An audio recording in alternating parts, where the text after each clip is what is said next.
la sente osasula eri government wadde nga bamu kyabanyiganga naye kyabaletera okukola ekyo bwe bakijjawo ne baziteekawo VAT value added tax ne bateeka pay as you earn noba n'emisolo emisala gy'osasula okay pay as you do ng'obimanyi so emisolo egyo bagisaawo nti ne bw'ogula sukaali ku dduuka omusolo gw'osasudde oyinza n'obutagumanya oyinza n'obutakuluma so ne kireeta obunafu mu bantu ne bava ku eri embeera y'okuyobawalirizanga okukola ennyo ne badda ku eno embeera nti they are relaxed awo yali entandikwa y'obwavu eri bannayuganda era nze ndowooza nti it was a deliberate move to make Ugandans to make Ugandans poor kakati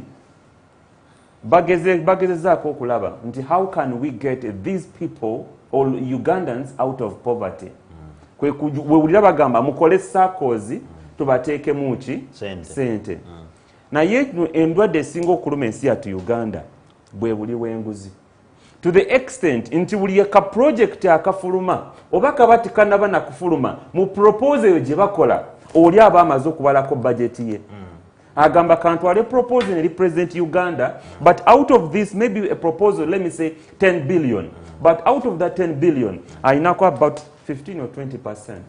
Bwana Chris olaba ensonga gy'obadde driving okuba nti noze oyogedde bulungi ensonga ensanyusizza bw'oyogedde ku kintu ky'emisolo kituufu nze ewaffe ku kyalo nga bibaga nti nawanvuwa mangu naye nali nkyali mwana muto by then I was between 15 and 16 naye nga ndaba waliwo muluka chief nga ali responsible okuba nti basoloza emisolo yali mukwano gwa muzeeyi wange era omwami oyo mukama amumuza emirembe kuba yansasulako ne ku school fees naye omwami oyo bamitanga omwami Kanyike naye abavubuka bangi njogera kulinnya mbuya mutunga bamumanyi abadde nga tebasobola kuba nti nno basasula omusolo yakwatanga sente yalina ekirombe ky'amataffaali ng'ogenda okuba bulooka nagamba nti nkupira bulooka 10 oba 2 nkusasulira omusolo kyenkanyanga abaana okukola abavubuka bangi bakolanga nalabanga bakulu baffe nga bakola okuba tibasasula omuki ne NRM system zezeteekawo okuba nti nno etandise okuzimaza youth fund simanya bonna bagaggawale simanya Naads binafiiza abantu bannayuganda kyeva esasa tugamba government where are you bikaseera government yetuyambe omutalina na toyi wakawuwe ugitasobola kusima government where are you era kyogende baleka system yokuba nti batunyafiya okusooka obwongo nga tulowooza kuweebwa nokuba nti twagana kuba nti tukola omugaga tafugika kati kankuze wali eri bannayuganda babavuwaza waba twavuwaza to the extent nti kati ne bakugamba nti government ekujjamu sente nyingi ojja kwebuuza ziriwa you will not wake up to claim for what belongs to you so singa twasigala kweri embeera nti gwe wa government sente ng'ozijja mu nsawo yo n'oziwa government awandibadde otegeera nti oba n'ensonga lwaki okola ki oba nja government naye kati tolina nsonga lwaki ojja genda okola demonstration sikuma abantu muliro but there will not be any reason as to why you'll wake up one morning and say let me go and demonstrate what will you demonstrate for ogula sukaali tomanyi bakujjako omusolo ogula sabbuuni tomanyi nti bakujjako omusolo so singa twasigala kweri embeera nti gwe wa gavumenti sente oba n'ensonga lwaki ojja gibanja oba n'ensonga lwaki ojja genda ku kkubo weekalakaase oba n'ensonga lwaki ojja gambe ekkubo lyange lirimu ebinnya kakati government ekola kyonna kyekola okuzza sente mu bantu kuba kyayonooneka egezaako obaddaabulula naye process z'okubaddaabulula they are people who are making a fortune out of it. Kunze olaba waliwo projects zetwogeddeko zijja ziyamba government erina abantu kati waliwo project ezijja government egenda naye wabavubuka ente naye nze olwaleero nsaba ekira kino nkyogera siina mukutana kweralikira kwonna nsaba abakulembeze ddala abagabira abavubuka ente kuba bazifuna before twagenda mu covid bagende baddeyo balabira abavubuka abo kubawa ente bakyazirina ekisooka babawa ente babaluwooleza omuvubuka omuwadde ente ali ku muziga apangisa ente gy'omuwadde yabukadde 3-4 okulabirira ente eyo n'omuvubuka mutasobola kweyirabira okulabirira ekimubeerera kizibu so bagenda baleeta projects bagenda bawa abantu nga temaze ku plan nga zigenda kuba zitya singa bano olwobaleka ne bagamba nti nno ffe katwerowooleze tugenda kukola kino naye gwe nojja n'oteekawo project n'owa muntu ente amasanya nti tebasinira zaggwawo sente zibazeebwa abavubuka kati youth fund zino semanya youth fund baziggyewo lwaki kubanga baziwadde abavubuka tezikoze amavubuka oluzifuna tebasomeseddwa sente zigenda kukola ki kubanga bali mu kali endowooza gye tugambye bwana Chris abavubuka batulamaze omu tumanyi kukola twagala kuwa era abavubuka oluzibawa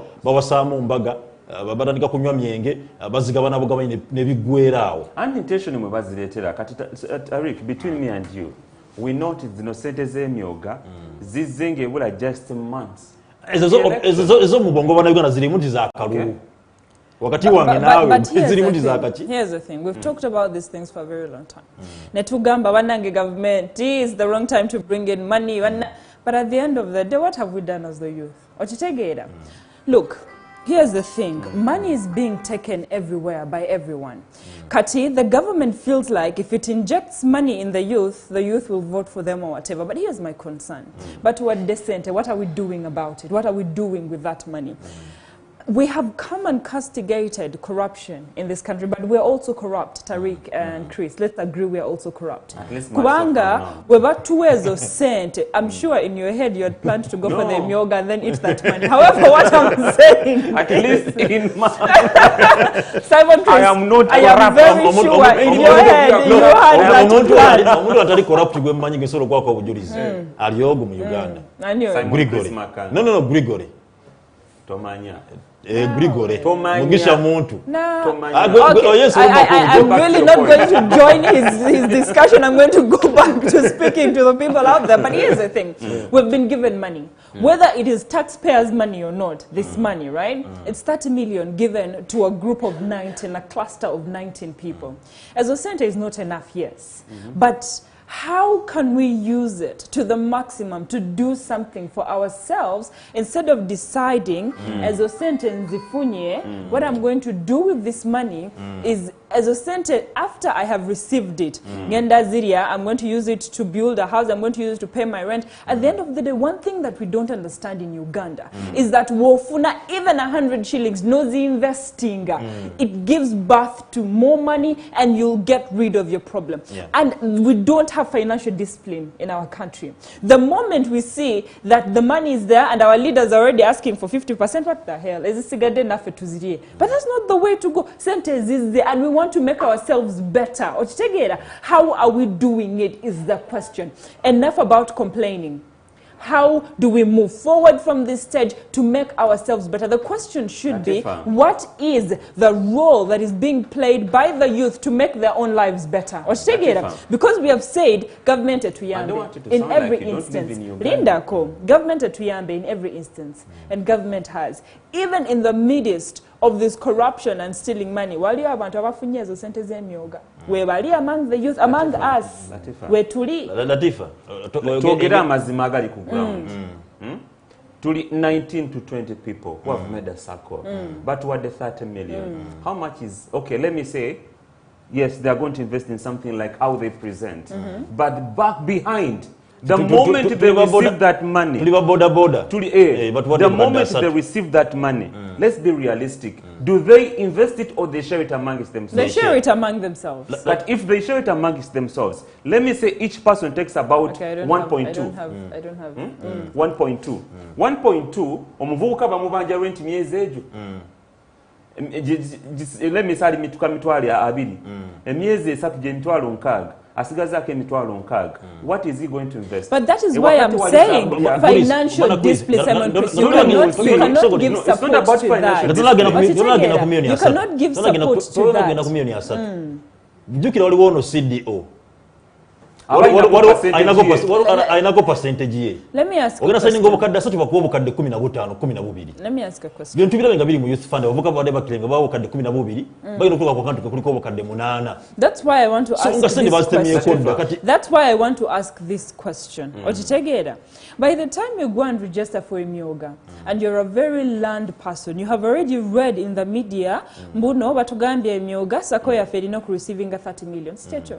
No genda ne bakuwa 10 million because apparently oli yajiriddeko. What does a sane Ugandan do? Otwala center because you need the money. Let me tell you something. Let me tell you something. let me tell you something. It is time Welcome for to us. Uganda. Well, it You is. haven't lived in Uganda. It is time for us to wake up, Simon Chris Makanga. Enough of these people getting away with being corrupt. Enough is enough. Latifa. And it starts with us Latifa. in dealing with such issues. Olaba abantu batenda ya lugudo contract yakola lugudo government ifumya like 10 billion contractor najja ne mwaga you sent him to 8 and he takes on the money nakola kati omuvubuka omwavu ali mu mbeera enzibu.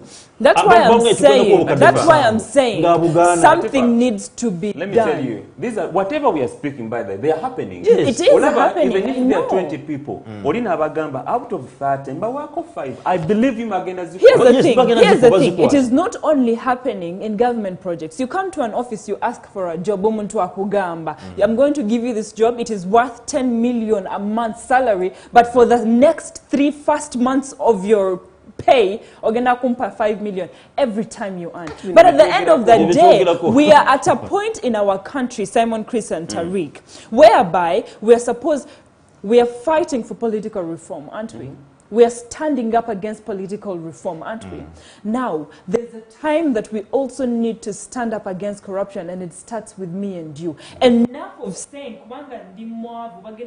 10 million and I'm going to take it. The moment you do that, he's going to do that to the next group, and it will keep moving. What I'm saying, can we stop the ball from rolling, is what I'm saying. And besides the officials being corrupt, like I said, we are corrupt ourselves, Simon Chris. The reason, I'm coming to you. The reason why they said that a group here in Emyooga, we should have youth who are doing the same thing come together is for this reason. The reason why they didn't say Simon Chris, who's a journalist, Latifa, who is a carpenter, Tariq, who's a boda come together, is because they thought in their heads, and I hate using the word thought because the problem with the policymakers is they don't come down to ground to find out what can and cannot work. So what they said, a group of carpenters, come together and get this money. Now, when you get this money, you know how to invest it because, one, it's your expertise and you've been in the carpentry business. And you know that with this money, we shall buy this, this, and this, and we shall make this, this, and this, where Tuji Tunda will get this and this a profit. And that is why they said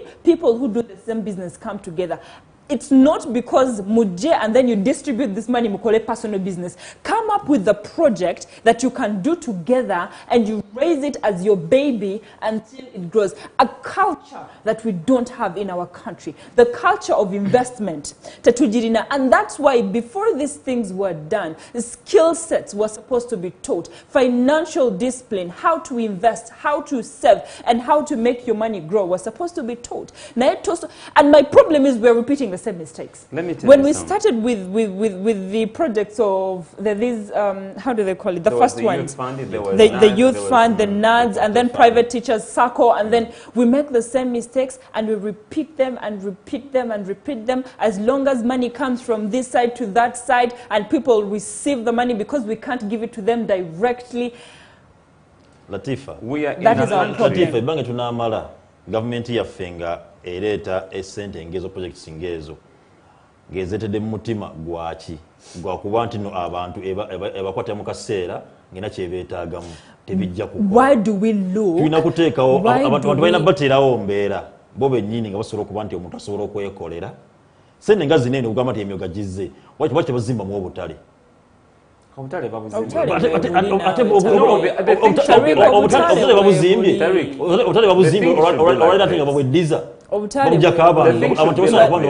Look, the thing should be like this, Latifa. I know you're talking about the Chiseka market leadership and different government and private markets. Owino market is one of them. And it's a discussion that we ought to have had yesterday because that is when it happened. And it's a discussion that I actually want to engage in because like I asked last time, I know we're on a different thing, Simon Chris, but like I asked last time, there's a question of corrupt leaders versus government.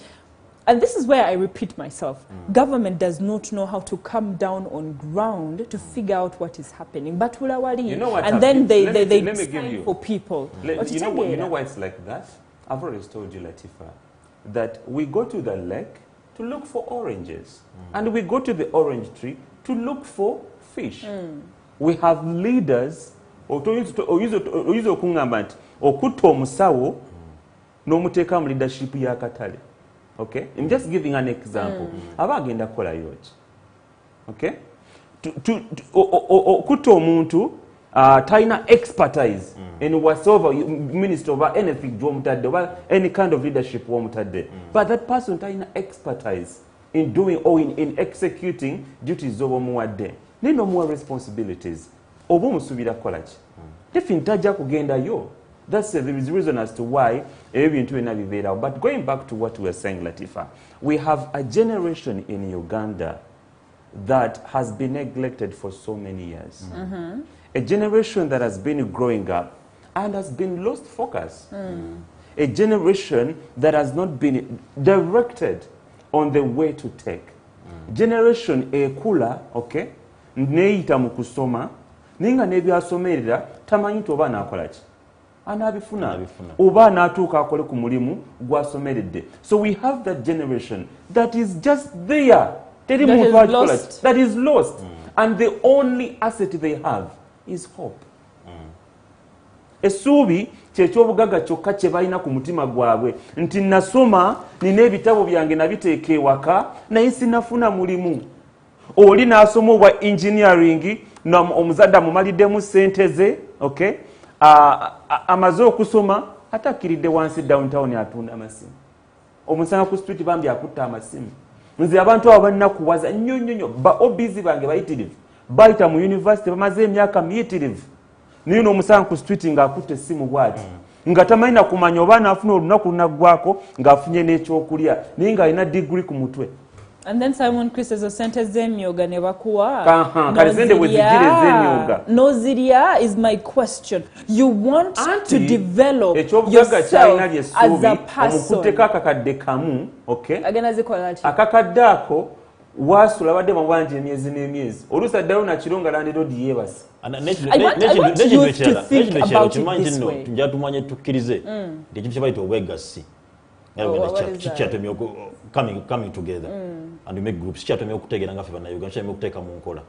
Gavumenti kyatomye okuba nti nno esomesa abantu okuba nti bamanya obwegassi kubanga weetegeeza lwaki bikaseera zijja nga sente zijje mu groups ebiseera ebisinga abantu tezikola ne bazigabana naye ate baawo omuntu sekinnoomu lukanga omuntu sekinnoomu alina byakoze banze nikutunira nti waliwo olaba ebintu nga bya wealth creation kubanga abantu bawadde nga bawaddeko bakumire bateekawo obutesente naye nga bawaddeko abamu beekoledde bajja bamuwomuzi wala omuntu bamuwadde enkoko ze asobola okuba nti afaayo n'azijja muba bamuwadde ebikolo byammwanyi n'abirima ng'omuntu naye bwe betanga ekintu kya group kubanga bwe tujja gwana kristo batula tufuna tukola omulimu gwe gumu naye ate bwe tudde ewaka buli omunze nga nze nina ebizibu ebyange yinza okubanga nti batuwadde sente nga nina renti andi bubi nga bwana kristo gwe anze abantu kombeni simu tukole project nga anze bannaye mu nnyambe zange muzimpe kizibu nnyo abannayuganda okuba tugenda tukyayiza okuba tuyiga obwegassi okubeera awamu. Anyway, Katu, the discussion continues on our social media platforms and Masao tugenda kuba tugulawo amasimu gaffe otubuulire what exactly you think about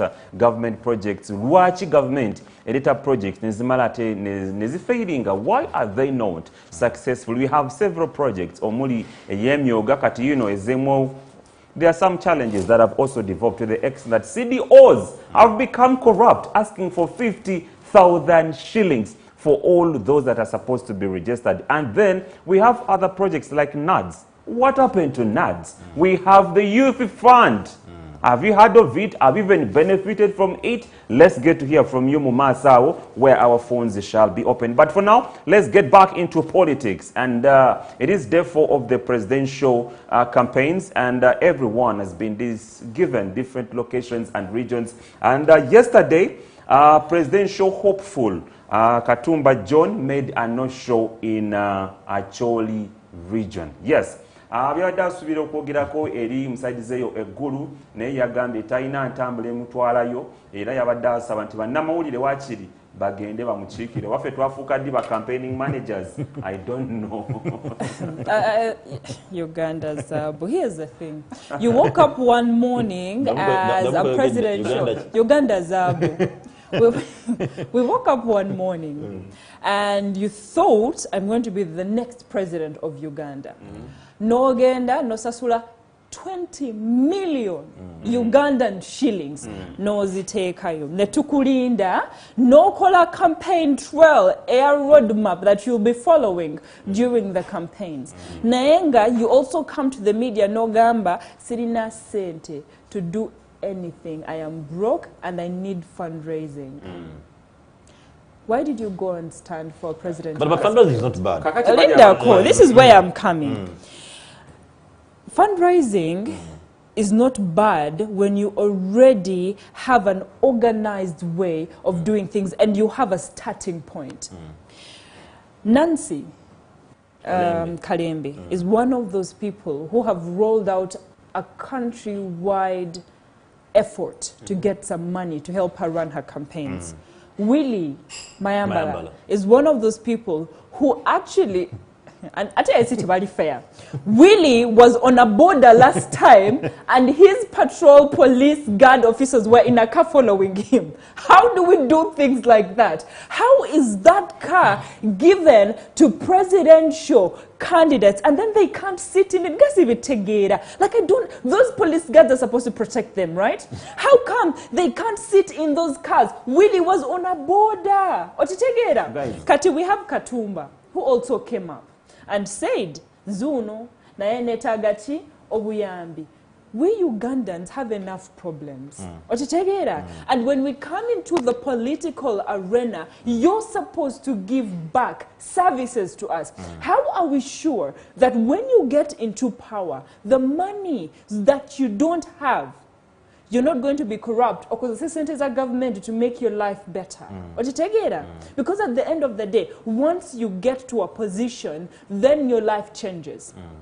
The way you dress, the car you drive, where you stay, who you associate with. Now, you're from a background that, and this is where it raises the question of the money that we talked about, the member of parliament money that they were supposed to pay before nomination, the 3 million. Netugamba, no, it is unfair kubanga sente nyingi. But I want you people to look at it this way. Latifa Hamid, talina anything in her name. Ochitegera.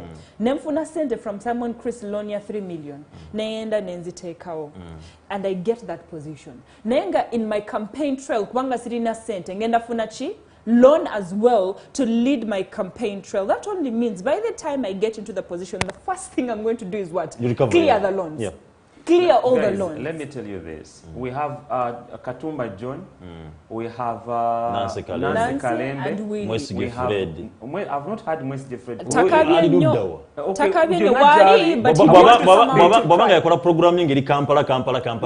I want to speak to those that have when he says Kampala, that means he knows his budget is this. He's working within his means. He's working within his means. Let me share with you guys.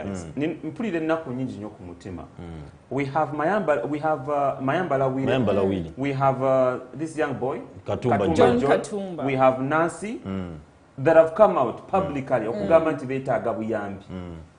Guys, we are becoming a nation that is sending out an image to the world, image that is going to be laughed at.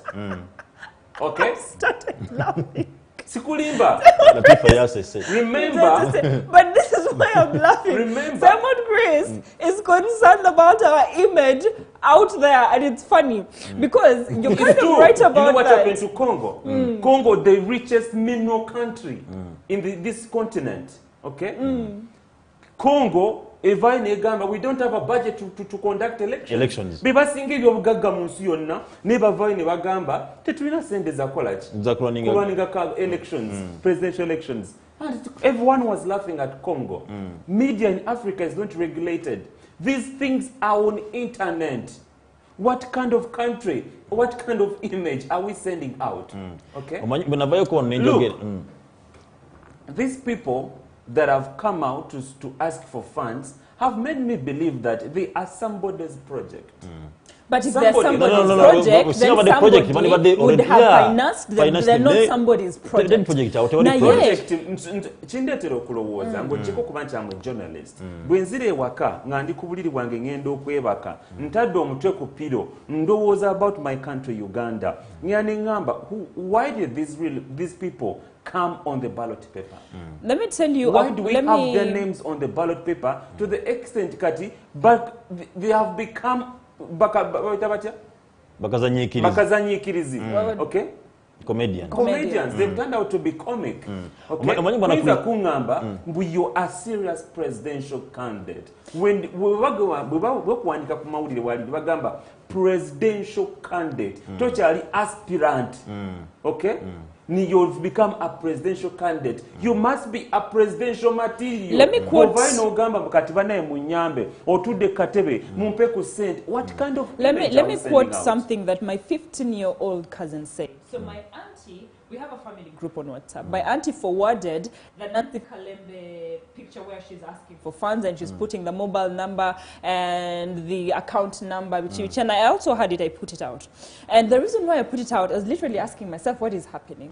Then my 15-year-old brother, Nabuza, Nancy Atunde, the goats that she has, and then she funds her campaign. Nebamugamba, why would you think Nancy has goats? Nagamba, for someone to take 20 million Ugandan shillings and not invest it in a business of farming where you know genda funezo sent, nozitwala to electoral commission, that means ezo sent. You understand where his argument comes from? Okuba nti nno campaign z'omuntu zakandi zirwaningibwa bannansi si kibi kubanga tulabye nga ne Bobi Wine avudde n'asaba project mudamuda tulabye Kanokiza Besigye yabaayoko n'abanga twamusondera kasente tulabye ku abenjawulo nga bavaayo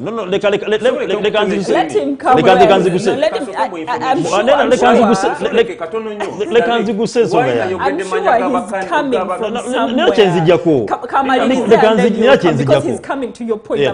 tulabe Mugisha muntu naye ng'avuddeyo n'akola ekintu kyekimu which is okay tuna ensinga ezikuza za America tulabanga abantu basondera ba candidate sente which is okay kyesinaako buzibu naye bazisondera ani gwe nyini nze oze otulaze embeera zo gwe ng'omuntu tosobola kuba nti oraninga tosobola kuba kubanga mbagenda okukola embago lwali ngenda kusala tifa budget yange n'okuba nga tisinako 70%. That is what I'm saying. Okuba nti nokola neba amanya gomenye baragirawo from day one tebasobola Nancy Kalembe oze gwe nyini oli project candidate tukulaba mulale za NUP ate ogenze kulale yaba MP nawe atuvudde nase kuwaga tonoyinza MP owa NUP ataka lugoli independent tosana okugamba nti sina buzibu Kyagulanyi wali akalulu then why did you just not wachite wagamba kangene mu camp eno John Katumba oze yatandikira from day one comedy emoroka tegweddemu omuka odusize odusoti ebigiro genda ku nominations toyina gwetugota ina tini namba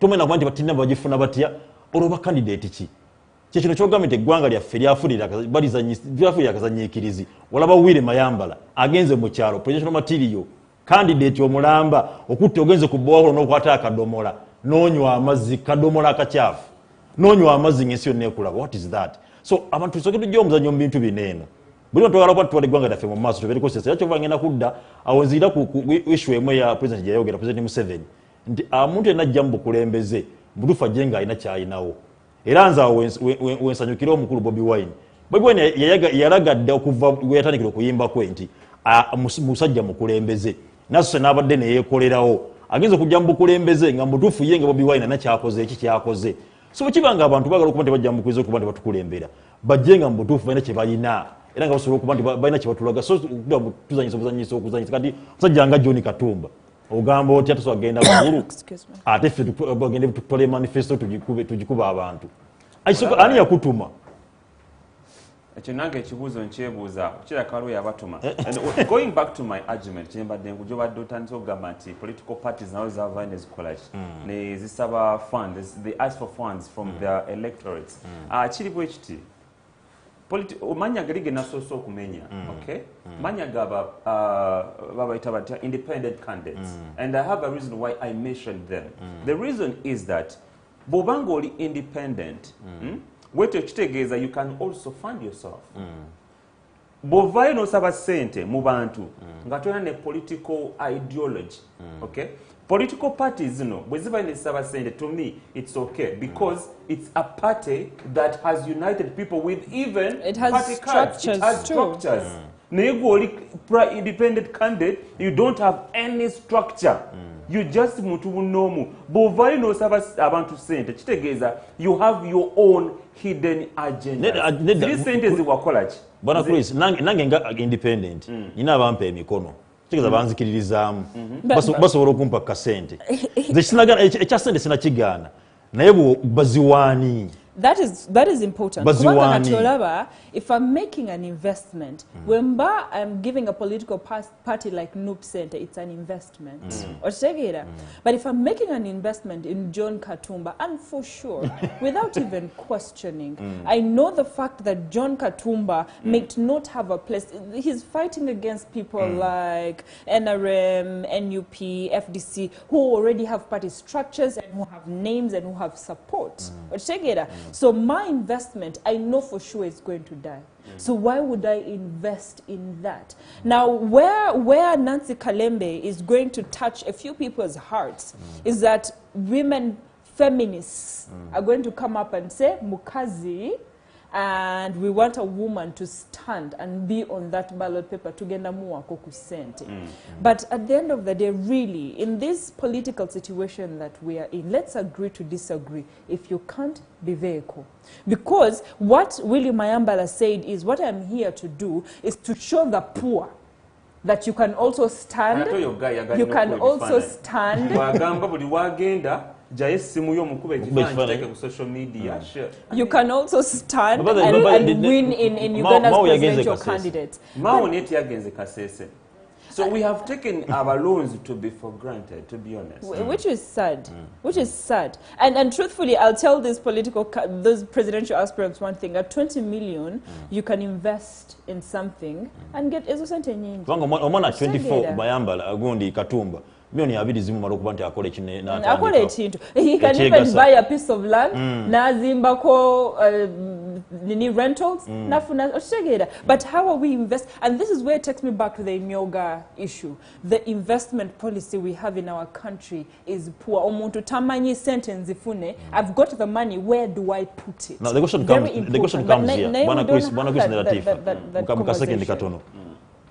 Politics tumulekera abantu abagagga besobola oba buli omwajje. Abagagga is an overstatement. Oba wesobola. Because you can also not be rich naenga wesobola. If you can, please. Then truth be told, I'm not going to help John Katumba, I'm not going to help Nancy, I'm not going to help Willie Mayambala. I am looking at the fact that I want a presidential candidate who will come, sit and bring borehole to my village. And offer shows, but solving issues. Yeah. Exactly. So instead of you discussing your manifesto, we are now discussing your financial incapability. It's tricky. It's really tricky. Norbert Mao, president of the Democratic Party, he made also a no-show in Kasese where was expected to address his voters or electorates in that region. We haven't gotten any clear communication from the Democratic Party. However, it's a big disappointment to group ye down ye Kasese wamu now abadebe sunzo kumulabako. I think tuchimanyirwa nti sigwe mulundi go gusoso genda Kasese. He has been a presidential candidate before, so I'm pretty sure that chokola abadachman, but we shall inform you on what his next course will be. Newe tuongira yera General Henry Tumukundo olunaku lweggulo yabadde olunaku luli olwako sajjo yabadde alina okugenda Kisoro naye teyasobola kugendayo, so yabadde asazeewo agende olunaku olweggulo ne bamublockinga ne bagamba nti why. According to roadmap eyafulumizibwa aba Electoral Commission bagambye nti toyina kugendayo. Katsiko tulabe emboozi yabadde olunaku olweggulo n'oluvannyuma tukomewo.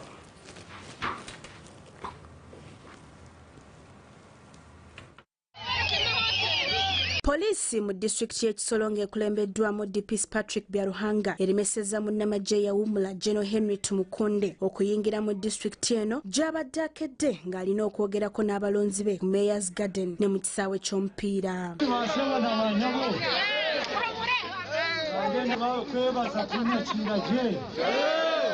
undi omukiga wange ngamanya olukiga ndabashaba ngo ubuzima mutera akaruru tuhindureho nkwata bona shimire ntabashija konka kikuru ngo mutera kaki. Tumukunde yabadde wakubeera mu disitulikiti eno olunaku olw'ejjo wabula olw'obudde teyasobodde nga y'ensonga lwaki olwaleero enkoko agikutte mmwa naye nga tekisobose olwa poliisi ebadde esudde emisanvu kwe kumulaga ebbaluwa ebadde eva ng'egamba nti talina kubeera mu kifo ekyo.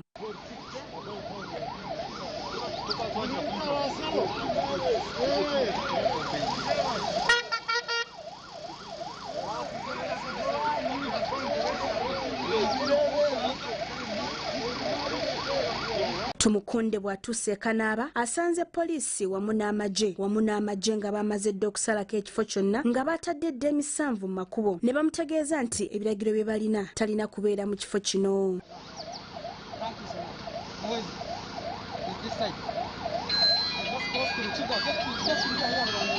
Ye General Henry Tumukunde ku mbeera eno ategeezezza nti enguudo embi mu zi disitulikiti y'e Rukunjiri ne Kanungu ze zamulemesezza okutuuka mu kifo kino mwe yabadde alina okubeera olunaku olw'eggulo. Era n'ayongerako nti kino ekikoleddwa akabonero akalaga nti akalulu tekagenda kubaamu mazima na bwenkanya.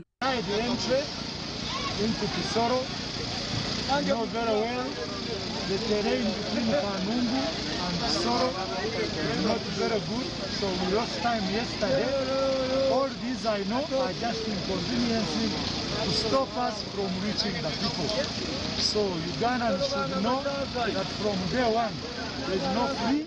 Weewaawo oyo ye General Henry Tumukunde era nga yabadde ayogirako olunaku olw'eggulo nga akakasa nti yabadde agaaniddwa naye nga yagendagenda mu maaso n'okuba kampeyini ze era wabula ekyasinze okunyumira yavuddeyo ne yeetondera bannayuganda ng'agamba nti bamusonyiwe ebyo byonna ebyamusobako bwe yali ng'akyali mu gavumenti ya NRM, National Resistance Movement. So he says whoever told that he stepped on, please yabagambye mu musonyiwe. Tariq, what do you make of that?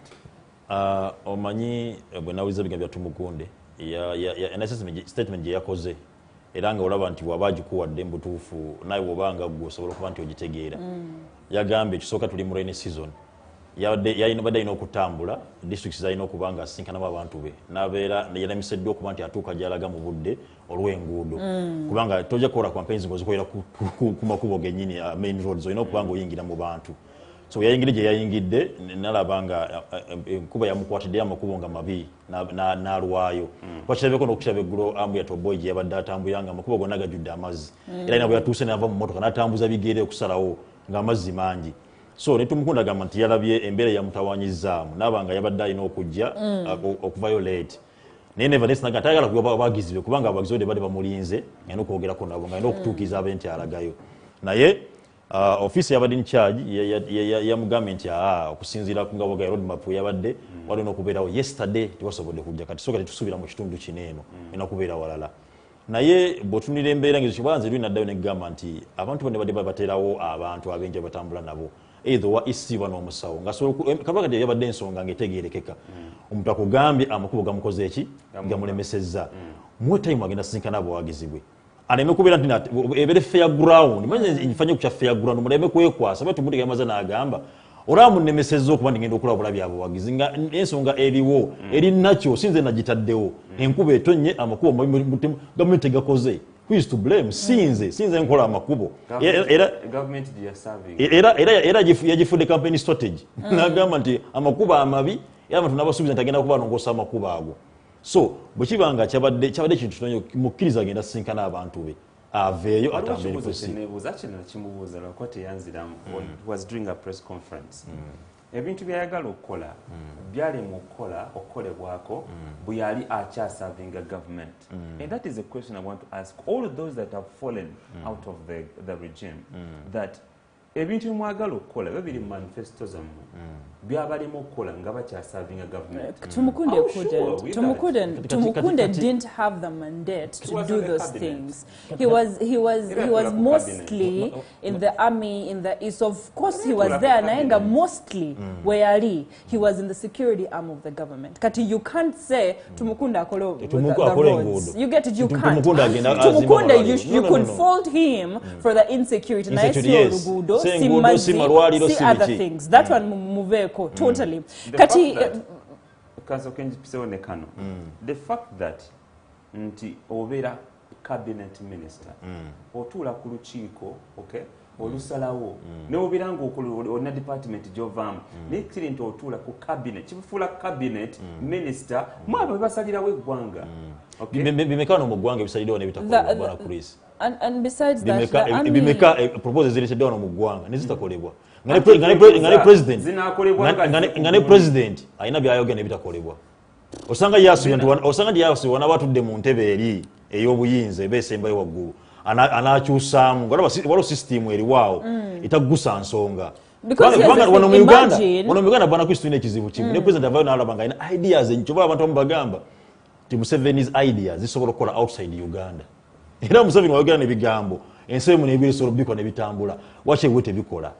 What was system wow sang him beating? Look at it this way, Simon Chris. When you're the HR of a company, you can only make decisions based on what? Hiring people. But when we become the manager, you have an overall mandate to make some decisions that the HR would not make. And that's where Tumukunde is trying to get to.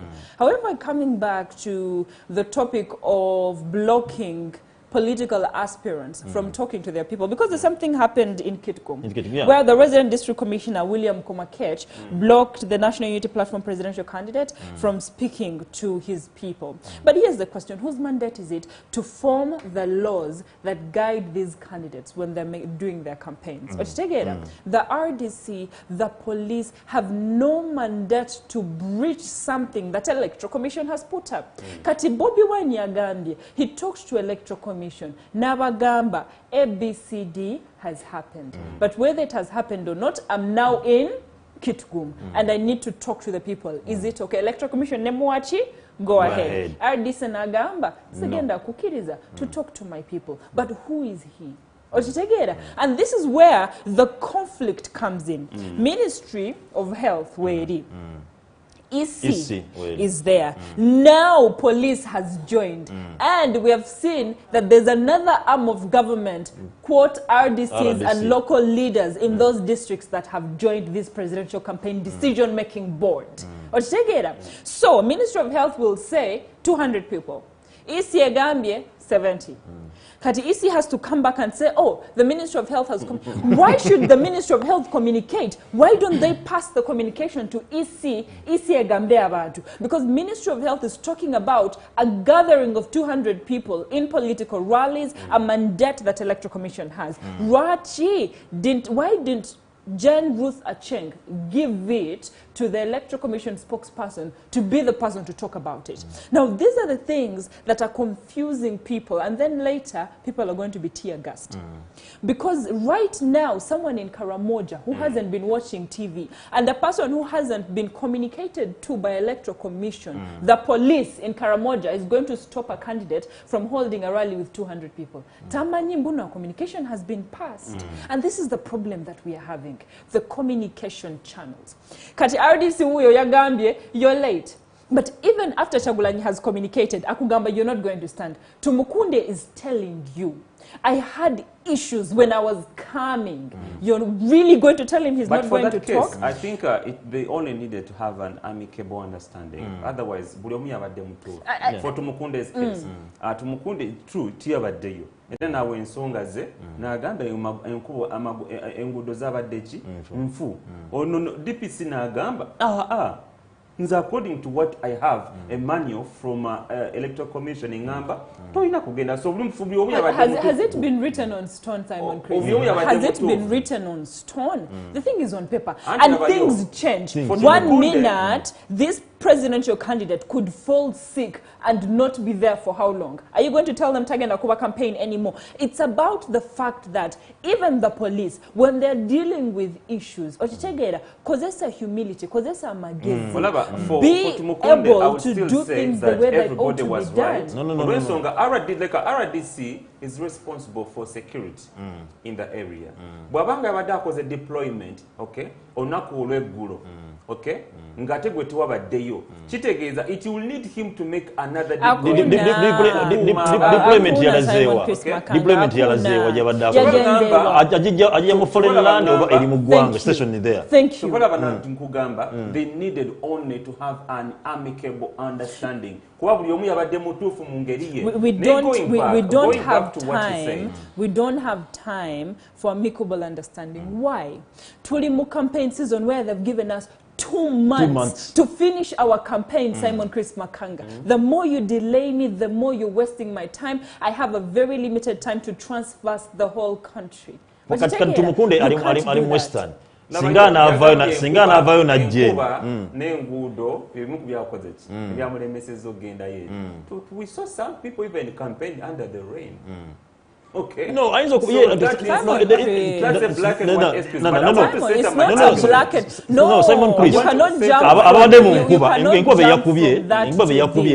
They were already there. Tumukunde yamukwatidde walala. And why I have a problem with what is going on is the fact that bulyomu awayo order. But the Electoral Commission is the final body to give the orders. And the particular rundown of the political campaign road is not written on stones, and people can change these things. Latifa, olaba mayambala manga John Katumba yatandikira Luweero. The first day yatandikira ngali president Museveni asabye Luweero yenga basobola okumukyusa. Why can't other things be moved? There was also another conversation that was happening yesterday. And apart from the fact that some political candidates couldn't be where they were because of this, Isi Gambia, and it's a very important communication. Kubanga Isi Gambia, any candidate who doesn't follow the regulations that Isi has put forward, and every regulation that Isi has put forward is a regulation that is supposed to be followed. Not RDC, not police, not anyone, because all those people enforce what the EC has put forward. So it said that any candidate who does not listen to the fact that the crowds are not supposed to exceed 200, bagenda mustopinga from campaigning. Now this is where I come back to the balonzi. You're going to stop your candidate from continuing with his campaign.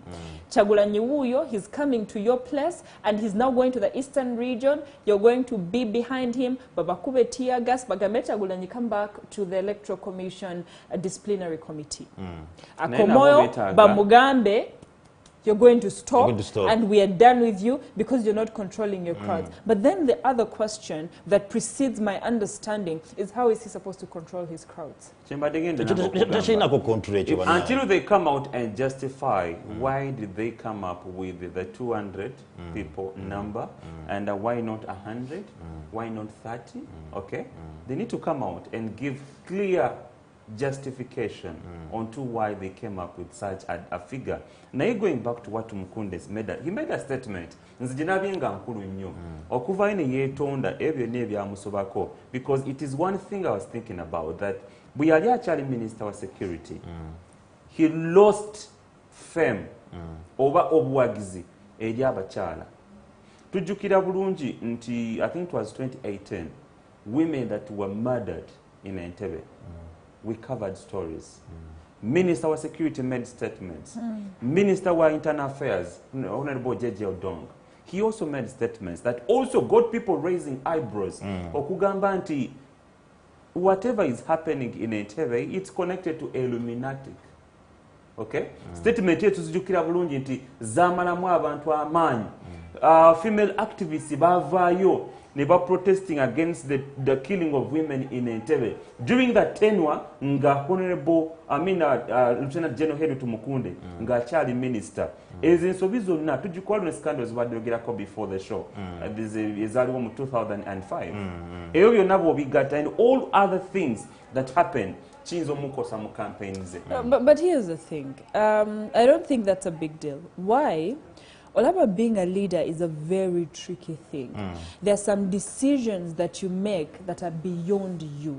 And people who are seated in the forefront, what is happening in the background. So at the end of the day, what is happening to Tumukunde is as unavoidable as what would happen to anyone who has sat on that chair of leadership, Katinaja in people. Kubanga, Katolaba, someone who, Rebecca Kadaga herself has too many issues that people are looking at, but you cannot castigate her because they are not independent issues. One thing leads to another, which leads to another, so the moment you're in leadership, trust me, there's no clean leader.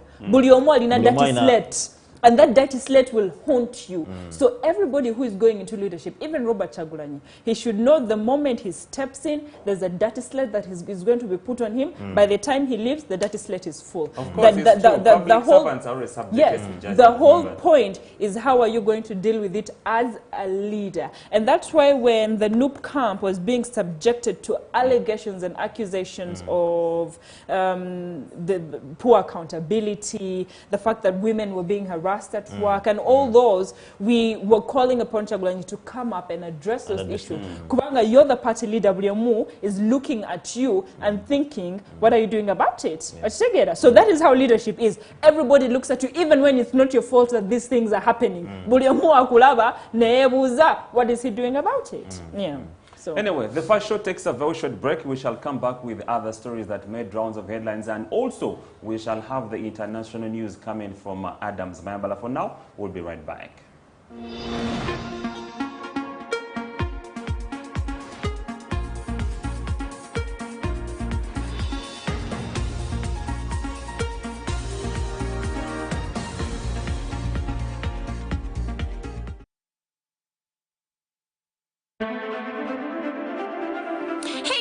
Watching STV, select for fun.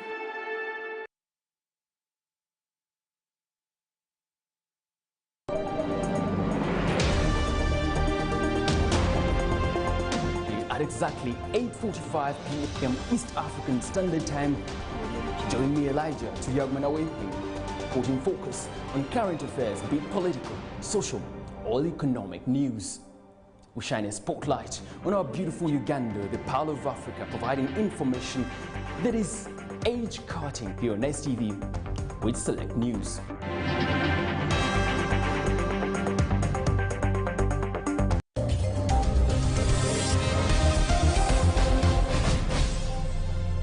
Abalamuzi babagamba, if the incumbent president frustrates all democratic means to leave power, temusibayo muntu n'omukutwiza. This is why Besigye is released. Museveni ekibi kyalina talina mawulire. Nawandika n'ekitabo kyange, the role of which could have been in Malaysia society. Sapule njijjamu. Noyingire sabo. Katonda wa bujja. Nze Katonda w'obujja. Bw'oba olaga eri, sapule twekitwala. Omusajja omubbi bamujja ewuwe ewaka kabanga lyezi. Ne bamujja ewuwe ewaka yabadde mu ttooyi. Naye tebaamukiriza na tusanitize. Bamutadde butese mu piikaavu ba mu State House. Naye omukyayina bwe yawulidde nti ono bamukutte yeesize kiwi yayitiddeko yadduse ng'omuddugavu. Hey guys, you're watching STV, select for fun.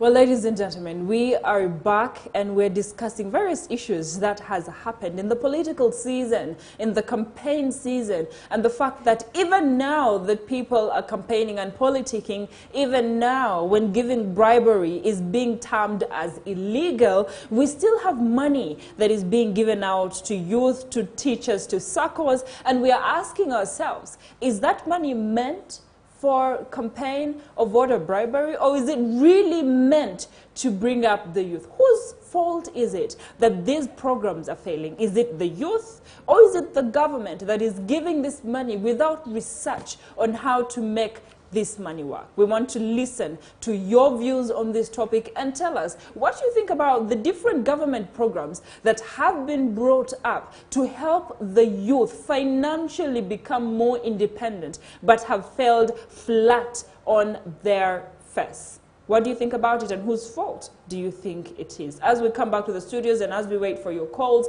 I'll discuss with my two colleagues on what their view is on whose fault is it that these programs have failed. We've discussed it before, but like a definitive answer to whose fault it is that these programs are failing. I think it should be faulted to the leadership of whoever is involved.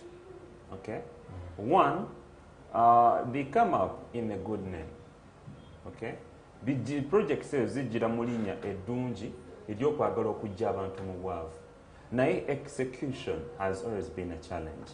You find that the batekawo budget ne bagamba avuka bagulewo SACCOs ezo injectingemu sente then bakolemu business zikoleki bafuna ekintu okujja abantu mu bwavu olina kubawa sokoleke challenge weva nti abantu abo tebasomesebwa tebafuna kusomesebwa kumala olw'ensonga projects ezimu zijira mu mannya akujja abantu mu baavu ne mu mannya amalala okwagala okukola bo bennyini okwejja mu bwava balese project eyo nga nabo bennyini baagala kwekkusa so weekanga nti tebafuna budde kusomesa abantu nti oba ofunye group eyo before nga tonnagiwa ssente osobola okukola ki okubayisa mu training, let it be even 4 months because they are going to invest money.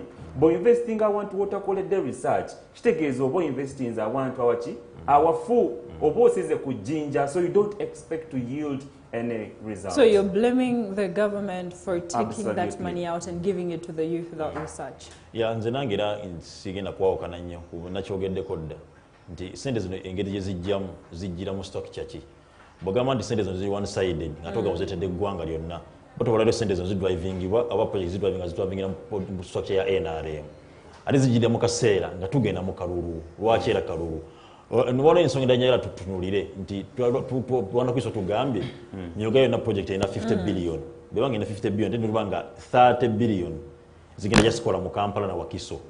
Lwaki 30 zigenda mu Kampala na Wakiso, the 20 nesigala ngenda mu ggwanga lyonna wasigadde. Ote bwetunulira politically bwetunulira NRM ina obuzibu mu Kampala ne Wakiso. Is it that they are trying to neutralizing Wakiso ne Kampala bafunemu obuwagizi? So omuntu yebuuza ebintu ebyo byonna waki sijja mu kaseera kano era waki ekitundu ekisinga okuba nti kirimu emitawaana. And that's where you come in as our viewers twebuuza nti lwaki project za government zereeta n'ekigendererwa ekyokwagala okujja abantu mu bwavu lwaki tezibeera successful. Neri most recent Emyooga, okay? Tukimanyi nti bw'oba oli mu Kampala ne Wakiso you're entitled to 30 billion era bagamba mwekolemu ebibiina mugende basobole okuba nga mufuna at least 30 million per sacco. Twebuuza lwaki projects ezo tezibeera successful. If they are successful, you can as well be part of this conversation and share with us what exactly do you invest in era mwafunamu mutya. Bubanga wazifunako and didn't happen, what procedures did you go through and what exactly happened? Share with us. STV, hello. Hey Simon, Chris. Yes, please. Latifa, hi, Tariq, Chechio. Tewali papa, gamba. So, nze nyanze, nze chendowooza, timing emataringa. Sokoleke, mpola. Timing emataringa. Why now? Ekyokubiri, kyonna kifalling back to the person who invested that money. If Museveni comes out and boasts over the money he invested in Naads, ngate ffe wansi Naads tetugiraba, tujja kwebuuza what is going on really? Because yali boasting nti atadde sente mu Naads era buli mwaka nteekayo sente bweziti. Yet here down we are saying totally nothing. Together, it all falls back to him for not following up where he invested the money.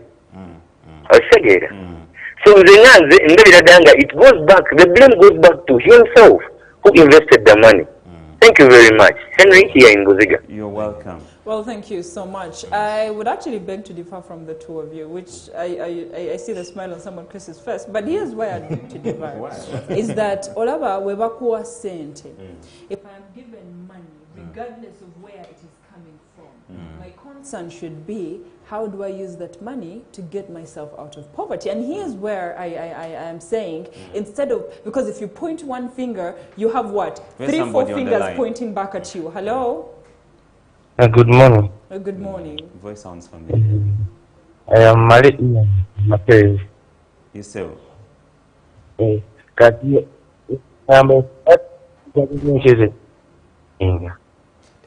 example, kantandikire ku Naads. Abantu abahidinga Naads tebalina idea wadde ku agriculture. Ate be bantu bebawa sente kuba wembasera ya heading nekirala na competition okuva mu bantu abakola government. For example, Robert Kabucheni kintu kyekimu Naads ate nekirala amasomero ga UPE abaana basomera mu bigere tewali nkere lwansonga sente zali ku UPE ate abasajja bali mu katebe Emyooga esonyidde koyo tebijja sente wadde wadde eno Uganda erina bannayo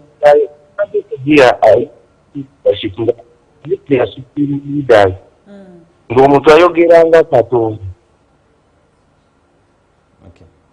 All right, thank you so much. Next time when you call a TV or we could barely hear you, but thank you so much for your contribution. Now, walina fe obanga wakatwega tako twebuza lwaki projects za government tezibera successful naddala omuli Naads omuli za youth fund neri most recent eya Emyooga iyo kati batandise dojjukwamu ebituli nti aba CDOs community development officers baba kutenga bali enguzi nti basaba emitwalo 5 kwabo abe bagala bayingire mu SACCOs. Lwaki projects zino tezibera successful? That is a question.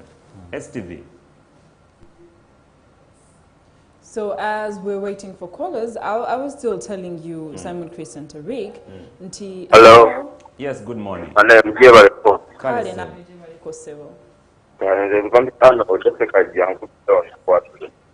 Yes, sir.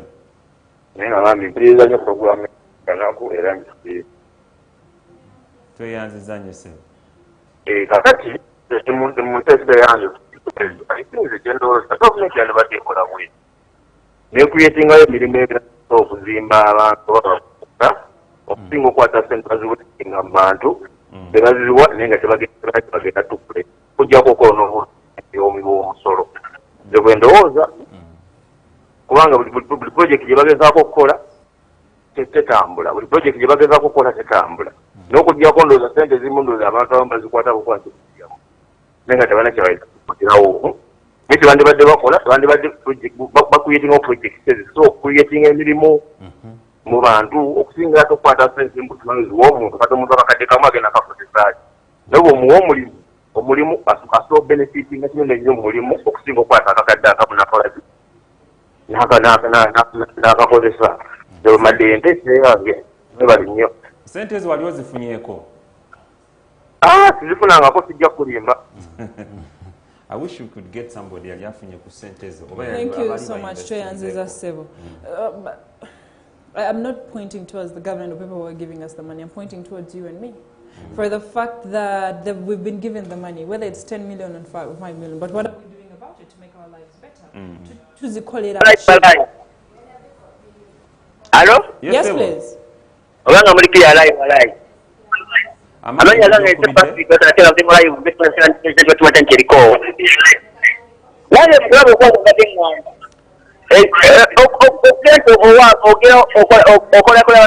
Okuwa abantu wa engejo watokola kitunga kandi toda kukalwa kideo kapu yatandike okampya plastic kingi nebaba gato nekatobanga lwate mulero noleke kuta okatokuwa mukisenge okutandika kyatandika obanga mwate ekiwa kunoleke enkota nebo kola pise tena kuyambala wali kikumi walai okay bulijjo mmanyiza ensinga okwogera speed. Tweyanziza. Thank you for your call. Thank you for giving us that information. Tweyanziza. First show. Hello. Yes, please. Good morning. Good morning. How are you doing? I'm fine. How are you? I'm good. I'm called Wamani Emi. Yes, please. Fakati, ensonga za Naads ezo. Hello. Tukuwuliriza ssebo, yogera naffe. Ensonga za Naads ezo ze ndaba. Well, unfortunately, we lost him as well. Let's receive a few callers before we finalize this session of the call. Tuku, we're waiting for you. Our numbers are 0709. Yes, we have a call online. Hello. Hello. This is the technical of Arafat. Yes, please. I want to get on that issue that you're talking about. The problem is the issue is that the money doesn't come to the people. The money does come to the people, but the problem is who receives the money, who receives the benefit of the program. You know? So when you look at those programs, it's like the top officials who get the programs, they extend the favors to their loved ones, their relatives, whereby the other people don't benefit from the programs. So, as in, when you go into the Naads program, you find that the people who are the Naads who are they are running the project, they are favoring their loved ones. They are favoring their family members, whereby it's them that they give the house, you know, everything that's concerning the project, whereby the normal people don't benefit. You get it? So that's what I was suggesting about it. That's why those projects, they don't reach the normal people, because they are relatives, because they are loved ones, whereby they extend the super system. Yeah. Thank you for that. The nepotism, the politics of Ani Guamanyi, the line continues. So I'm seated in an office and I'm an employer. I'm employing Simon Chris Kubanga, you're related to me, and then you're employing someone because they know you, and then you're employing an in-law, and then we find that in an office we're all related somehow.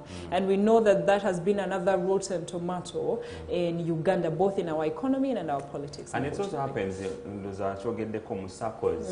Ntagamba mukole circles. Tarika jakuleta muganda we family yonna. Abo Uganda bakone emikwano. Andi fenna tugagawale. Bebali musake. But abantu bogedde ensonga naye balina ensonga gye bogeddeko okuba nti nno nabo ala yebale mukwano kale nnyabo amanya ne gy'okubidde nnyabo amanya najima katenge okubidde wa najjo katenge okay ensonga ye ya gavumenti okubanga projects ezikola olukirowoozaako ki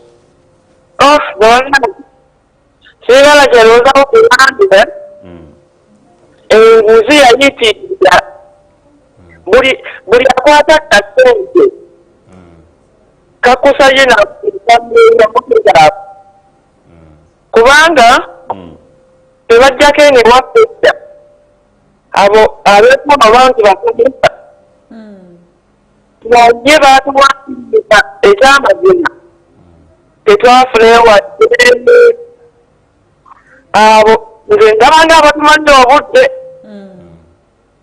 wabula Mr. Tariiki ozeseeza okubyeyakitira butagulya latifa akuzisa mukwano mwebale kuweereza Simon kale nyabawala okusiima Tariikosizza abantu owulidde kiwudde kyagambye muki. Anyways, the discussion also continues on our social media platforms, our Facebook, that is STV Uganda. You can also leave a comment and then we shall be able to read it out. STV? Hello? Hello? Yes, good morning. Good morning to you. How are you? We're doing great. Your name and where you're calling from? Yes. Is it what for Ronald? You're too loud.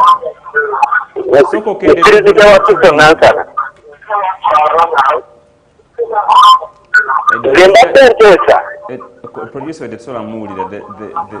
volume is too high. Yes. Bobo kuba making sure anti volume ya TV yo or Jijako, then solo kubanga tuliziganya.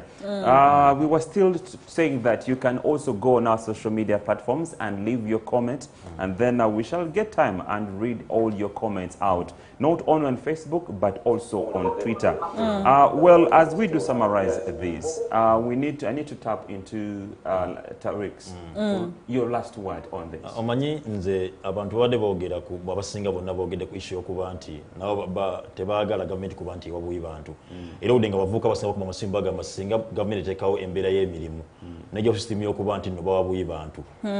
Bwana Chris Nadifa njatukize nti omuntu singa ekintu kyonna kyaba takoledde kyatuyanidde takivaluinga. Bwana Chris oli musajja nze ngenda kukambayo ka story kamu nina omukyali waka ne nabona nye bukasala nga mugulira essimu nenga bulwengula essimu nsanga angamba omwana w'essimu yagisudde mu mazzi I buy a new one because it is me buying the phone nga teyefiirayo naye nga nze ndabyange tebagikwatako abaana kubanga nze ngigaadinga nnyo naye lumu yafuna akasente ke yaba yakola biki n'agenda asiba enviiri we yasiba enviiri nzirayo waka ndeta kiravulavu nti nzikwata ngomanye ebbeeyi y'enviiri nataka kuba naye enviiri zazigaadinga era baba bagenda okwebaka ate asibako ekigoye nga bagamba enviiri kubanga yataddemu ssente ze zimuluma so bannayuganda ebbanga nabalanga tubawabuyi nga tebasobola kutuuyanira kye bakola si kye baba bagenda kuzirya buli kaseera vuga sente bazirya buli ne gavumenti eteekewo nkola nti baterewo mirimu bakole sente zino bazijje mu ntuyo zaabwe bajja kuba nti bakulaakulana naye kubawa obuwi it's not going to work. Well, for me personally, there were a few comments that got my attention, and I think instead of giving my own view, which I've already done, why don't I go through a few of the comments on Facebook, which make a lot of sense. Now, Amanya Allen says that let our people do the following: become 1, financially educated, 2, find a wealthy mentor, and that is very, very important. See, we despise reading books. Rich Dad, Poor Dad, How to Become a Millionaire, Habits of the books that you ought to read that help you, guide you through this thing. So maybe they said the only way to hide information from an African is by putting it what? In writing. Unfortunately. They say take control of our finances, save with the intent to invest, and that's what I was talking about. Network with rich and the wealthy, multiple sources of income, take care of your health, period. And he says, look at most youth nowadays, drug abuse, alcoholism, partying, and if you give someone millions of dollars, there's no way that they will invest it, and that means there's no way they can get out of poverty. And then there is Raymond Panda Bates, what a name. He says, hi, thanks for the show. I have a friend who works in Kisenyi. He told me they were told to write their numbers, and one day they will receive money via mobile money. One day, Mark. One day they will receive money via mobile money, and after that, their leaders also want something from that. Yet, on his mentioning, he told me that he's expecting 300,000. If he reduces the shares of the chairperson, he will remain with 200K and 100. People, Ugandans, Banange Ugandans, really. Now, of all the Emyooga money that they're supposed to divide, this person is going to get 300,000. Now, out of the 300, again, they're going to cut 150 from his money, as Gaze 250 from that money, because it is going to the who? Yeah, haven't we eaten enough? But and this is also happens in police stations. I will say it. And when we are blaming these entities, we are not blaming the whole entity. We are blaming individuals in those entities that make those entities look bad.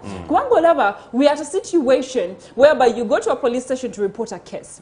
Otukayo nebakugamba, this is the case. Naye oyo muntu that you're planning to report. Court tegenda kuyamba mugambe akuwe sente. So you ask the person for say 2 million Ugandan shillings. And this person pays up the money. Trust me, you're going to walk out and go, what the police 500 to 1 million. Yet they're not entitled to that money. All they're supposed to do is help the citizen. Help them deal with what is going on in their lives. Why did they come to a police station? Because they trust you to help them. I'd rather go to my local chairperson and deal with these issues because I know I'm going to pay the local chairperson. I mean, we need to move forward from corruption. I know it's hard with the fact that poverty is at its best in our country, but let's see how we can help our fellow citizens without asking for money. Well, Chirabo Jonah says that Emyooga Sembabule tetuzirabanga, but they are telling us to keep saving until when fe tetulina nezetusayo.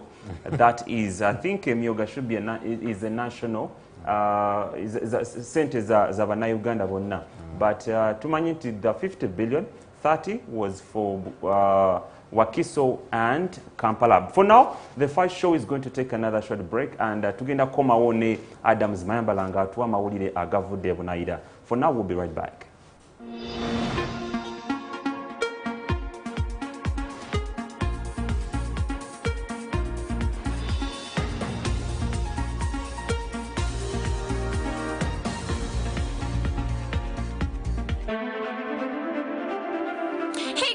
Watching STV, select for fun.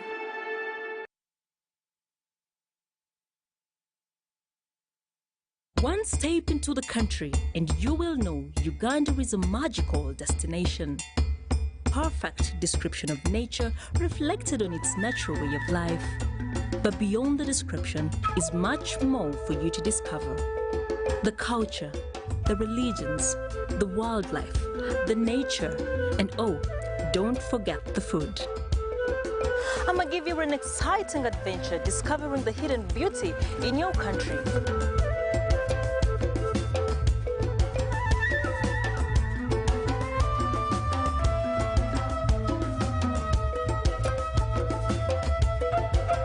Travel on Trek with me, Genesis, as I give you an essential guide to whatever or wherever it is that you want to visit. Catch me every Friday at 9:30. Only on STV.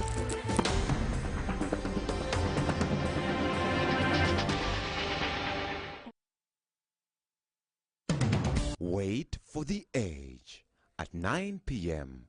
prime time every Sunday.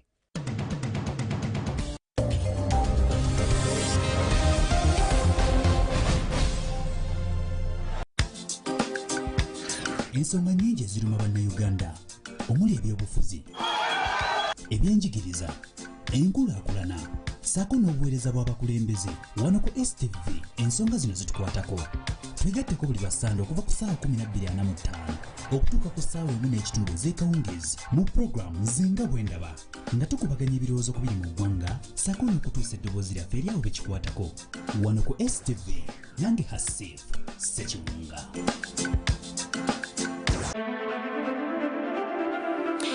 You're watching STV, select for fun.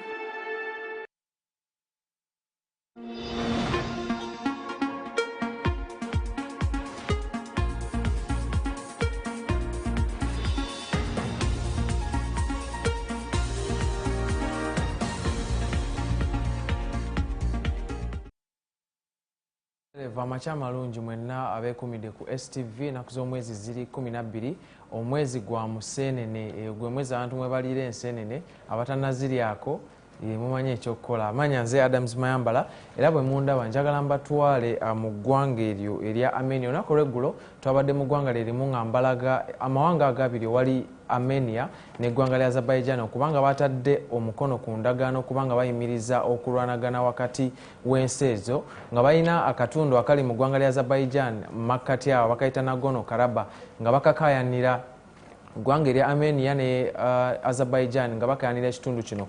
Wabula babadde bajaguza olunaku olw'eggulo nakulaze nga abantu bajaguza mu ggwanga erya Azerbaijan olw'ensonga nti olutalo luno lufiiriddemu abantu bangi. Baade bajaguza wabula ate mu ggwanga erya Armenia nga abantu banyivu nnyo eri gavumenti yaabwe, era abantu abawerera ddala 20,000 nga bw'obalaba beeyiye mu kibuga ekyo kimanyiddwa nga Yerevan mu ggwanga erya Armenia nga beekalakaasa olw'ekikolwa kino ekyakoleddwa Prime Minister waabwe oba Ssaabaminisita w'eggwanga eryo, kubanga yatadde omukono ku ndagaano nga tabeebuuzizzaako. Era omwami ono amanyiddwa nga Nicole Pashinyan yavuddeyo n'aba nga olunaku ku lwokubiri okwo n'agamba batadde omukono ku ndagaano n'eggwanga erya Azerbaijan, era nga kino kyawumeddwamu omutwe eggwanga erya Russia erikulembera oyo omwami Vladimir Putin, nga baagala okusirisa olutalo olufiiriddemu abantu abawera ddala 1,400 era ng'abantu bangi nnyo nga bw'osobola nga okiraba bavudde mu maka gaabwe ne batambula. Olunaku lweggulo nakulaze olutalo olwo ng'abantu bafudde bangi, abamagye bafudde okusingira ddala abamagye bafudde bangi, n'abantu ababulijjo bafiiriddemu mu luyogaano olwo, nga bano bo balwanira akatundu ako. Kwegamba ensi zino zaayawula ensalosalo, wabula akatundu kano aka Nagorno-Karabakh mu masekkati ga Azerbaijan abantu abalimu baggwanga lino erya Armenia, naye ensalosalo nga bw'omanyi abazungu bakuba ensalosalo zabakwatirayo munda eyo, era kagezaako okwetongola naye international community neegaana okukakkiriza nti ggwanga eryetongodde, era Armenia bo bagamba ekitundu kyabwe bakyagala. Kati abantu banyiivu nnyo nga bo balaba poliisi yavuddeyo neba nga yabakutte nga bw'osobola nga okiraba, nga bwe gambye abantu 1,400 be bafiiriddemu, abasinga tebakyalina we babeera, ennyumba bazoonona, ebibuga byonoonese, abaana tebakyasoma, ate nga n'ekirwadde ki coronavirus kiri eyo. Bano bakuŋŋaanidde mu kibuga kyabwe ekyo Yerevan, baagala Nikol Pashinyan Ssaabaminisita w'eggwanga lya Armenia alekulire, olw'ensonga bagamba kye yakoze kino eno kya buswavu nnyo eri eggwanga lyabwe, yabaliddemu olukwe era beeyiye ku bbala nga bw'obalaba ng'enjogera ennaku zino. Poliisi yo nga bw'omanyi, poliisi mu buli ggwanga yavuddeyo neba nga yakakanyiza abantu bano era abasinga ku bo bakwatibwa. Mu bimu ku byateereddwa omukono ku ndagaano olunaku olw'eggulo, Russia yataddeyo amagye 400 abajaasa 400 mu katundu ako okusobola okukuuma emirembe okumala emyaka 5, era n'ebimotoka ebirala 9, ebimotoka ebyo bi armored vehicles babitaddeyo mu katundu ako akamanyiddwa nga Nagorno-Karabakh, era nga teri kulwanagana kugenda kuddayo. Ekitundu kyasigadde nga kya Azerbaijan olw'ensonga kiri munda mu ggwanga, tekiri wadde ku nsalosalo, wabula akatundu ako kali munda mu ggwanga lya Azerbaijan, naye ng'abantu abawangaaliramu bantu ba ggwanga lya Armenia. Kati we bakoze endagaano, ebitundu byonna byasigadde mu ggwanga lya Azerbaijan, kati abantu abali mu ggwanga lya Armenia ne baba nga banyiivu nnyo nga bosobola obba nga obalaba, banyiivu eri poliisi, banyiivu eri Ssaabaminisita waabwe oyo amanyiddwa nga Pashinyan, baagala alekulire mu bunnambiro nga bw'okimanyi, era nga Russia eteekateeka okutwalayo amagye agawera ddala 1,900 mu kitundu ekyo gabeeremu okumala emyaka 5 basobole okukuuma emirembe, era nga akatundu kano kazze kakayanirwa nga olutalo luno lwatandikirayo mu G9 nga bakayanira olutalo olw'ensonga Soviet Union yali efuga, oba kati gye tuyita Russia yali efuga ekitundu ekyo kyonna, nesobola obba nga yabalekera obwetwaze nga balina enzikiriza za njawulo. Eggwanga lya Azerbaijan lirimu abasiraamu bangi osinga Armenia, n'enzikiriza mu byobufuzi za njawulo, naye bano bo bagamba ekitundu kyaffe, Azerbaijan egamba kyaffe, olw'ensonga international community n'ensi yonna ekiraba nti akatundu kali mu ggwanga liri nako kennyini kayagala okwetongola, olw'ensonga bakakayanira ne bigaana. Kati abantu bano banyiivu balinayo ab'eŋŋanda zaabwe, olulimi olwogera mu katundu ako lw'abantu bano aba Azerbaijan. Njagala nkulage akayagana akabaddewo olunaku olw'eggulo nga poliisi egenda mu maaso n'okukwata abantu abo ne Ssaabaminisita bye yayogedde Pashinyan.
In the current situation, there was no chance of making another decision. I plan to give more details, such as why and what the reason was behind last month's events. I can't do it right now for one simple reason, because stopping military actions is the main focus right now, and if I say something, I could endanger people.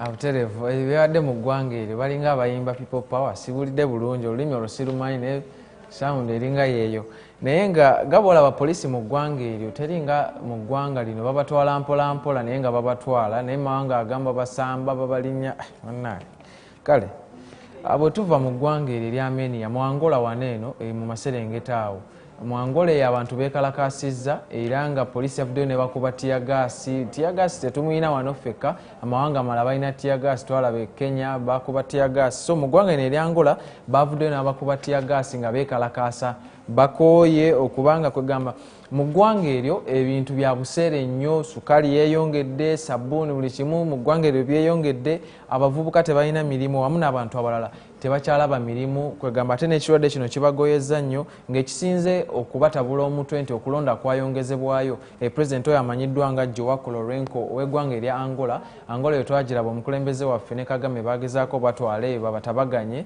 basobole okuba nga bakkaanya ebibaawudde wabula mu ggwanga eryo nga bwe nkugambye okulonda kwayongezebwayo kwawukanako ne waffe tugenda kulonda omwaka ogujja bo wano omukulembeze waabwe yabagamba nedda ekirwadde kino mbagala nnyo ekirwadde kino ekya COVID-19 saagala kibatte naaba nga yayongezaayo okulonda nga ye taluddeeko nnyo myaka kati ndowooza yajja mu buyinza mu mwaka gwa 2017 naye nga n'ekirala mu ggwanga lino erya Angola obuli bw'enguzi bufuuse obuli bw'enguzi era kwegamba kino kirwadde kiri mu Africa kyasimamu emisingi muli simanyi buzibu ki bwe tulina ate nga eggwanga lino erya Angola nga bwe tukimanyi lyerimu ku mawanga agakyasinze okuexporting oba okufulumya oil mu Africa Angola eyo gy'olaba be bamu ku basinga okufulumya oil mu Africa naye ekyewuunyisa nti abantu baabwe baavu nnyo ekisusse beeyaguza lujjo mu ggwanga erya Angola ne booliraba banyirira mu bibuga naye mu byalo abantu baavu ne mu kibuga abantu tebalina mmere gye balya obuli bw'enguzi bufuuse obuli bw'enguzi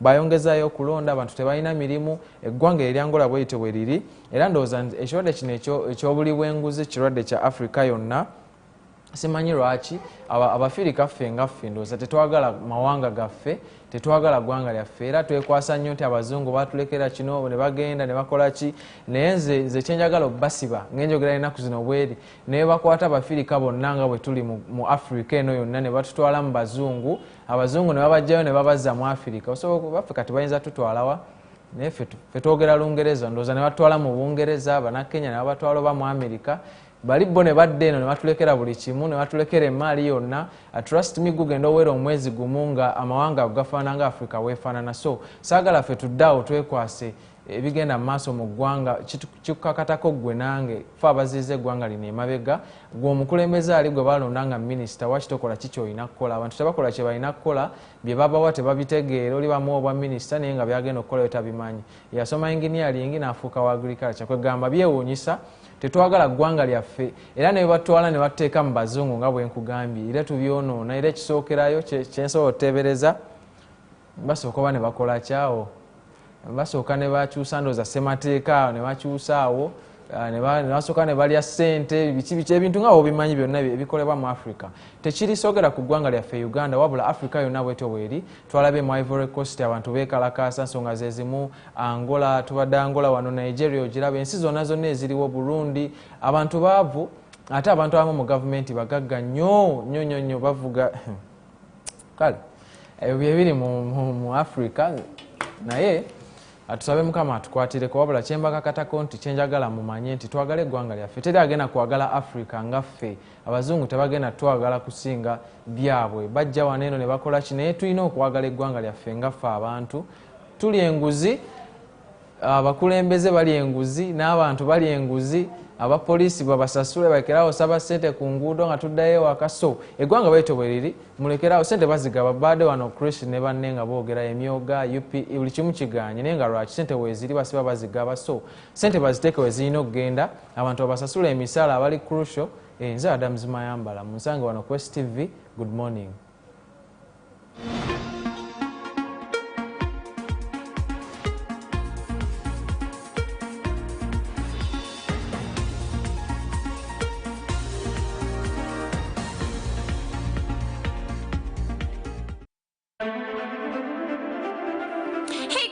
watching STV. Select for fun. One step into the country and you will know Uganda is a magical destination. Perfect description of nature reflected on its natural way of life. But beyond the description is much more for you to discover. The culture, the religions, the wildlife, the nature, and oh, don't forget the food. I'm gonna give you an exciting adventure discovering the hidden beauty in your country.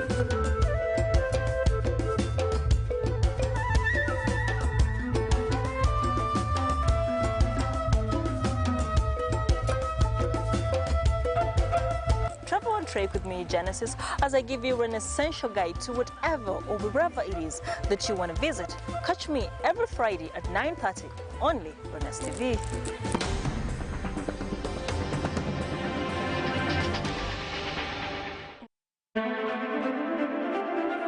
Hey guys, you're watching STV. Select for fun.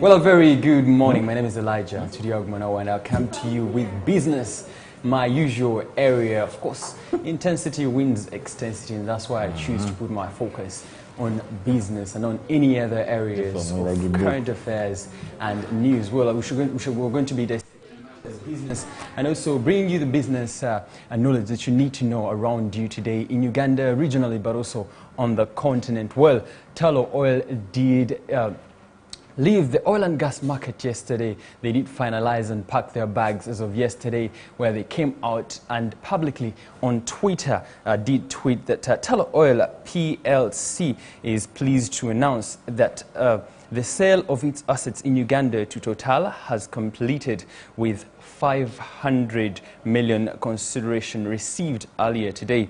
Well, this was on Twitter, and its message was also did put into consideration by Tullow, rather. The Tullow executive director did have a message to the public, which in quotes, and I read, the closing of our transaction with Total clearly evokes mixed reactions within Tullow. While we are sad to be exiting Uganda after many years, and we're talking about 16 years of them in the market of the oil and gas sector in Uganda, the $575 million of proceeds form an important part of our plan to strengthen Tullow's balance sheet and improve our financial position.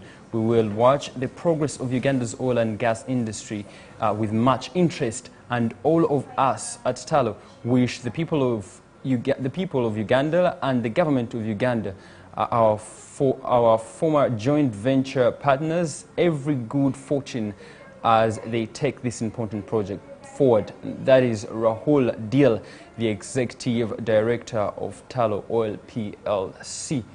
Well, the joint venture partnership, well, seems to be coming to an end. Well, that partnership had the three joint venture partnership had three different oil and gas companies, the giants, and they did include Tullow Oil, Total E&P, but as well as Sinok. They've been making sure that the infrastructure is in place, putting in place the roads, the airport in Hoima, the East African crude oil pipeline, which is a project that has been underway and it's still on, that will see that Uganda's oil can access the global market via Tanga in Tanzania, stretching all the way from Hoima down to Tanzania. That's a very huge project there that was spearheaded by the three joint venture partners, and Tullow leaving the market speaks volumes, selling their shares and assets to Total. But all we do wait for is to see that Uganda's oil can actually be established. Uganda's first oil can be gotten out of the ground for the benefits of Ugandans. The oil and gas sector is not a standalone. It will definitely be cutting across different other sectors that will have to benefit from the oil, Uganda's oil, to be very particular and specific. A lot of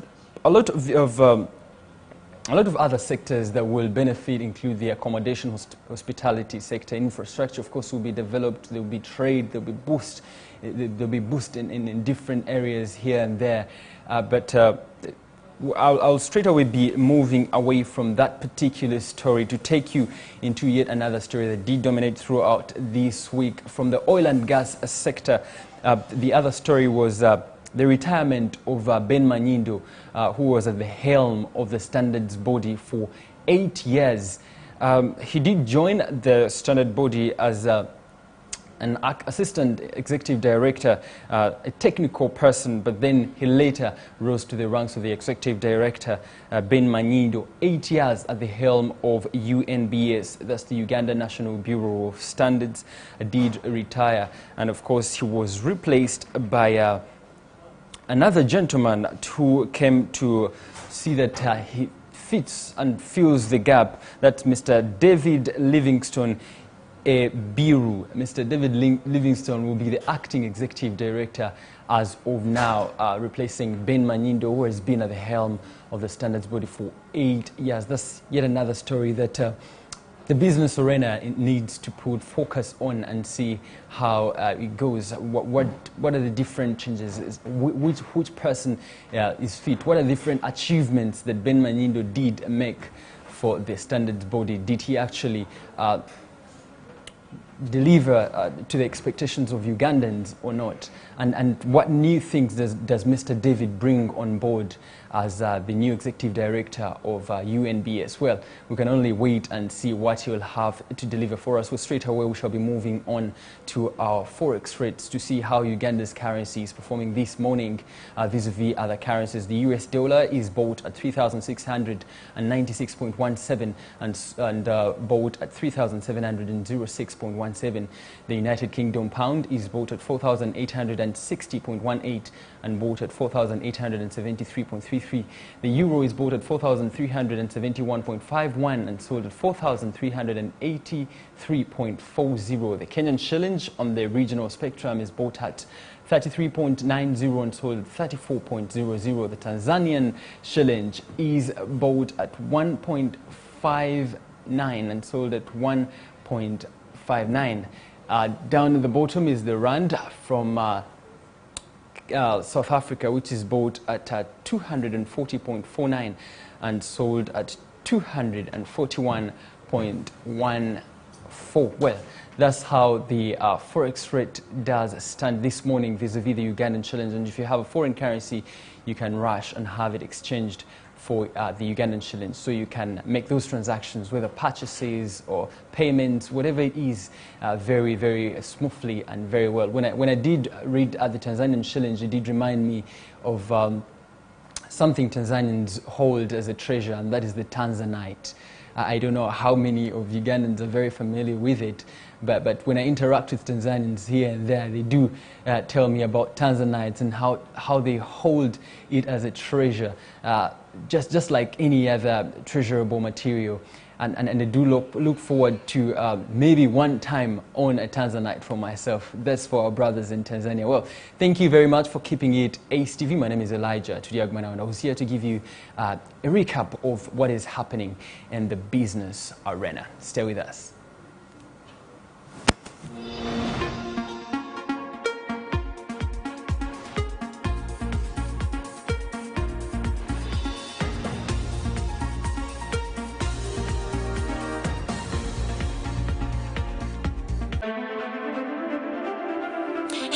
You're watching STV. Select for fun.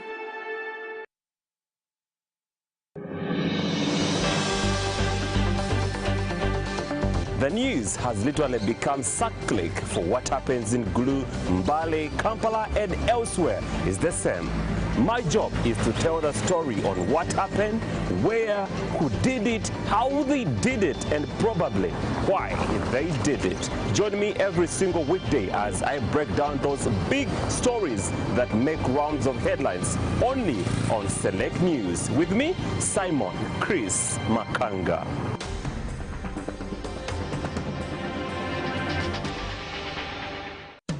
Credible, Bold and accurate. You can trust us to add professional context and in-depth analysis to the web of current affairs every week. Share an experience with those that saw it happen. A blend of opinions from journalists, subject experts, and involved participants. The Newsroom, breaking down the weekly top stories. Join us at 9:30 p.m. every Saturday, only on STV. Hey guys, you're watching STV. Select for fun.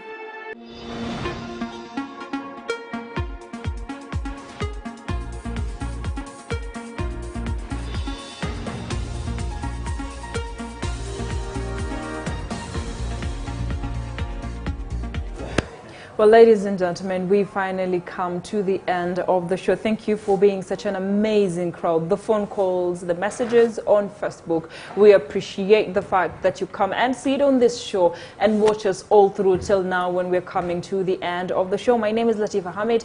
My Instagram page is Latifa Hamid 23 and my Twitter is at Latifa Hamid 3, and you can follow me and we can have a chat outside this particular place. Take care of yourself and remember, COVID-19 is real. Abaganda bagamba nti ebirungi bigwa byokya nenaffe mukaseka ndi tulina kyakukola tugenda kuba tubeerekereza tubeebaza abadde batugoberera mwenna ku Facebook, Twitter n'abadde bubutereevu abamu ku byamasimu tubeebaza namwe nabo gye muli tusaba Mukama abeerenga abaddizaawo era abakuumi musigere nga mutulaba naye nga temuva ku STV bingi bikyajja amanya Nkata Tariq Aziz mubeere bulungi.